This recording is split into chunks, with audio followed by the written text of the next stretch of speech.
Nous amorçons la seconde partie de cette émission qui reçoit aujourd'hui l'ancien président du Conseil économique et social de la République du Gabon, M. Edmond Okemvele Nkongo, est notre invité. Merci d'être toujours en notre compagnie.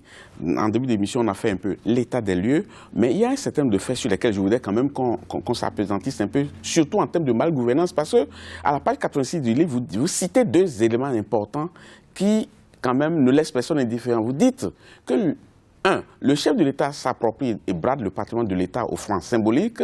Le président de la République actionnaire de toutes les sociétés importantes du pays.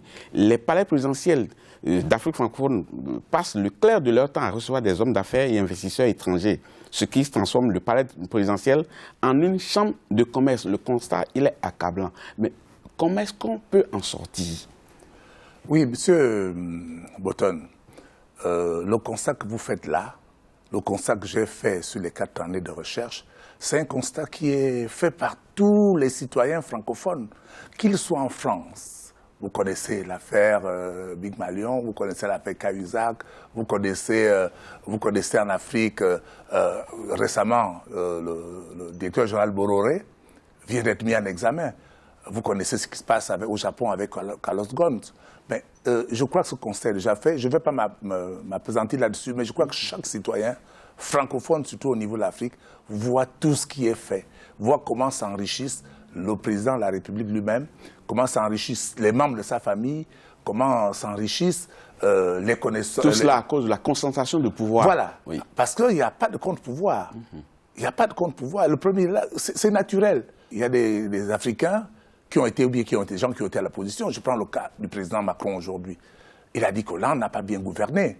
C'est ce qu'il a dit. Mais depuis qu'il est arrivé, il a dit qu'il allait changer les méthodes. Mais il est tombé plus bas qu'Hollande en ce moment-là dans les sondages. La France elle-même, et je le dis aux téléspectateurs, est la 27e démocratie du monde. Et je crois moi c'était en 2015, en ce moment, la France doit être 29e démocratie. Ils ne font que baisser. Vous comprenez que le constat, je ne veux pas m'appesantir là-dessus.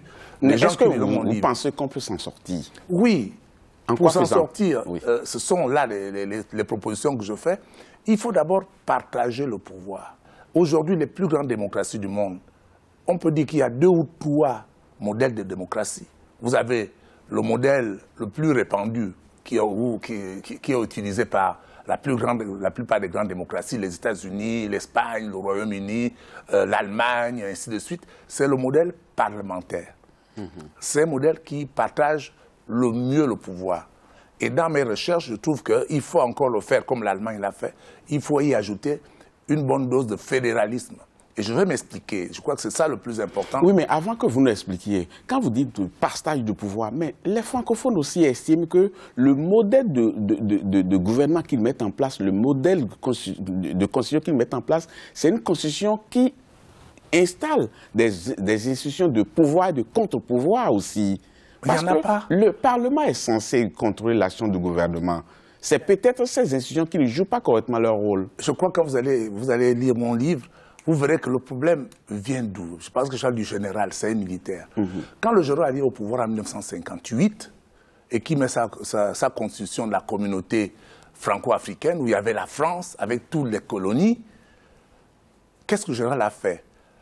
Il n'a pas fait que modifier la constitution à partir de la 4e République à la 5e. Il a inversé les normes. Il a inversé les valeurs. Dans une démocratie, c'est le Parlement qui est au-dessus. C'est pourquoi, en 4e de couverture de mon livre, je dis que la Constitution, le modèle francophone, fait marcher les républiques sur la tête. Ça veut dire quoi? Le Parlement qui doit concevoir la politique, qui doit décider. Et comme on dit l'exécutif doit exécuter. De Gaulle a inversé la norme. Qu'est-ce qu'il a fait? Il a pris l'exécutif lui-même et son gouvernement, il a mis au-dessus et il a pris le Parlement, il a mis en bas. Vous le constatez tous les jours. Ici, quand le président parle, le président n'a même pas besoin, même la parole présidentielle au-dessus de la parole est au-dessus de la Constitution. Et on dit qu'il viole. Mais non, c'est la Constitution qui donne au président tous ses pouvoirs. C'est lui qui investit les députés, c'est lui qui nomme pratiquement les bureaux des assemblées, c'est lui qui nomme le président du Sénat. C'est pratiquement des nominations. Donc vous dites qu'il faut opérer une mue. Oui, vers... il faut reformer. Il faut réformer. Il faut reformer l'organisation et le fonctionnement des républiques francophones. Et que ces républiques soient comme les autres pour faire la mondialisation, c'est-à-dire pour faire la compétition avec les autres. Comment voulez-vous que...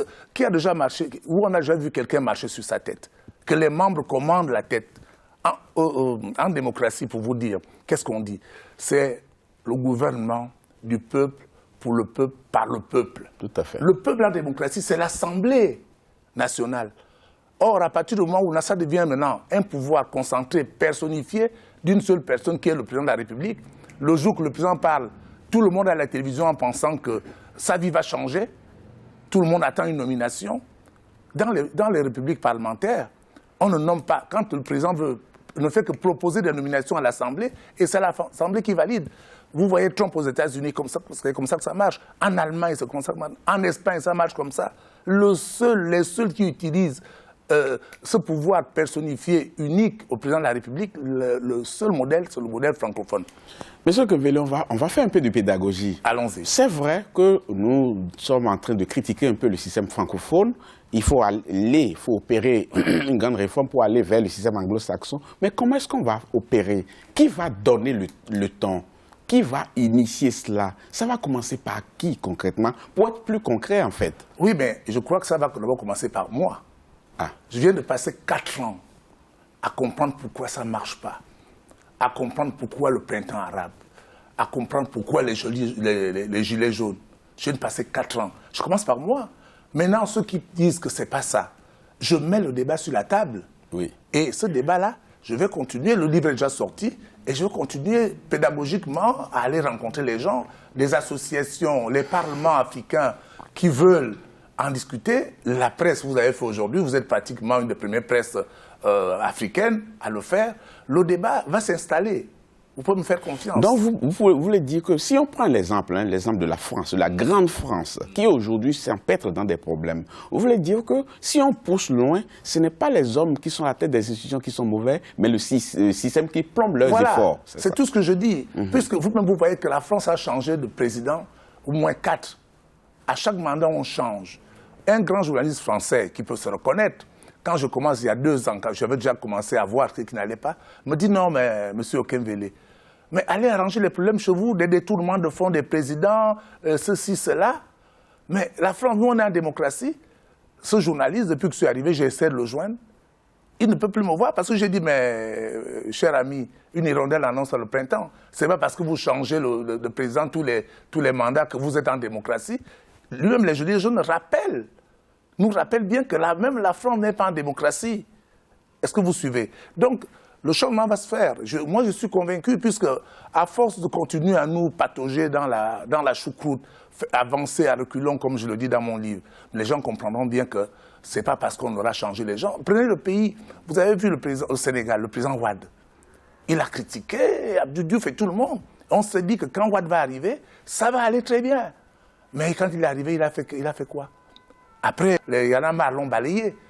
Moi, le président Condé en Guinée, mais on s'est dit quand il va arriver, voilà, il a critiqué, voilà, l'ancien président a mis les gens en prison, la démocratie est bloquée. Mais il arrive. Quand il vient découvrir la vérité, il se rend compte que ce n'est pas facile, que la Constitution vous dit que vous êtes le bon Dieu et que vous dites, ah non, moi je préfère ne pas être le bon Dieu. C'est pour ça qu'il faut profiter des transitions actuelles.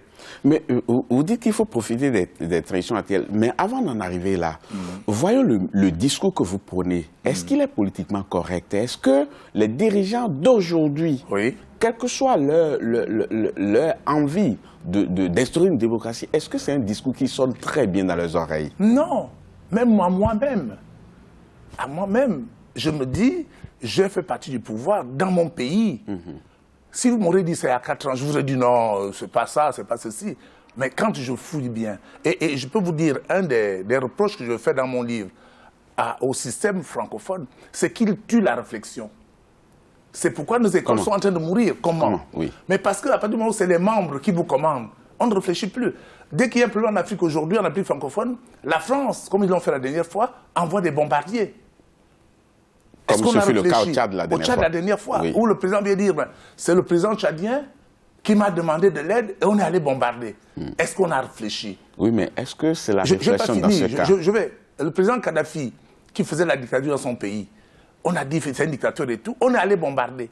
Tous les arbres qui sont en train de stabiliser l'Afrique de l'Ouest et qui commencent à aller en Afrique francophone viennent du fait que Kadhafi est parti.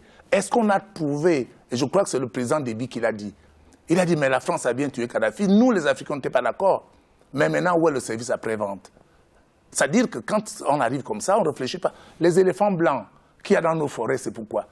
On se lève un matin, on est président, on va casser, et puis quand il faut maintenant reconstruire, ça ne vient plus, parce qu'on n'a pas réfléchi. Monsieur Okemvele, ce que vous dites, ça me rappelle un peu, la méthode que vous employez là, ça me rappelle un peu les griefs que certains Africains faisaient aux francs CFA. Et aujourd'hui, le débat a commencé depuis un moment, mais aujourd'hui, on est encore à la case départ. Est-ce qu'il ne fallait pas trouver une instance supranationale et porter le débat autour de lui? Suivez bien mon regard, je parle de l'Union africaine. Oui. Pourquoi est-ce que vous n'avez pas porté le débat à ce niveau? C'est bien, M. Bouton, que vous me rappelez, vous me ramenez à l'Union africaine. Le problème de l'Afrique, c'est d'abord l'Union africaine. L'Afrique, aucun État africain, je vous le dis en vous regardant dans les yeux, aucun État africain ne peut sortir l'Afrique du marasme dans lequel nous sommes. Il n'y a que tous les États, et là vous me ramenez au deuxième partage du pouvoir qui est le fédéralisme, il n'y a que tous les États fédérés qui vont sortir l'Afrique de là. Comment voulez-vous qu'un pays comme le Gabon aille en guerre contre la Chine, aille en guerre, comment voulez-vous que le Bénin aille en guerre contre les États-Unis, contre l'Europe? Un combat de David et Goliath. Mais il n'y a pas match. Oui. Donc il faudrait que l'Union africaine, et je le dis, même à la 4e ouverture de mon livre, l'Union africaine sera fédérale ou il ne sera pas. Et je l'ai dit en même temps pour l'Union européenne. L'Union européenne sera fédérale ou ne sera pas. On constate aujourd'hui, le Brexit nous le dit, c'est quoi la différence entre la confédération de l'Union européenne aujourd'hui, la confédération africaine, et la fédération africaine comme les États-Unis, comme la Chine, comme l'Allemagne? C'est quoi? C'est que tous les États doivent accepter de donner une partie de leur souveraineté au continent. C'est ce que refusent les gens, parce que chacun veut rester dans son petit roi, dans son petit pays. Ça n'ira pas. Ça n'ira pas. Il faut fédérer l'Union africaine, et je l'ai dit, et vous me donnez l'occasion aussi de le dire. Je fais une proposition là-dessus, où j'ai essayé d'identifier, j'ai pressenti une 50aine de leaders africains, que ce soit des anciens présidents de la République, Monsieur Okemvele, allez-y. je vais vous faire une proposition. On va marquer une pause et revenir pour que nous abordions cette partie-là de manière concrète, pour qu'on sorte de cette émission quand même avec des positions très claires. Par quoi il faut commencer? Est-ce que c'est l'Union africaine? Est-ce que c'est les organisations sous-régionales? On va se poser la question tout à l'heure. Chers téléspectateurs, ne partez pas. On marque une seconde pause. On vous retrouve dans quelques instants. Merci.